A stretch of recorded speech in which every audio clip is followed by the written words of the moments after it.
deux droites séquentes en un point O.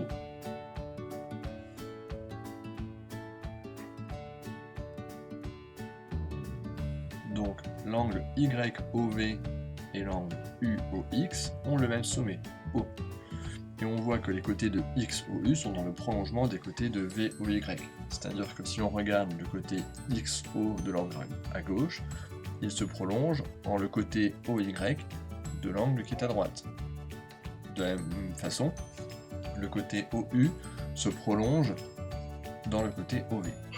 Et bien dans cette configuration, on dit que XOU et VOY sont des angles opposés par le sommet.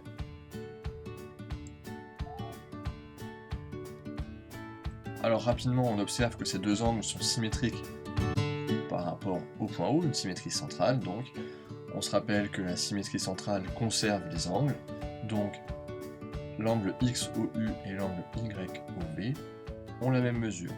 Ainsi, deux angles opposés par le sommet auront toujours la même valeur, la même mesure.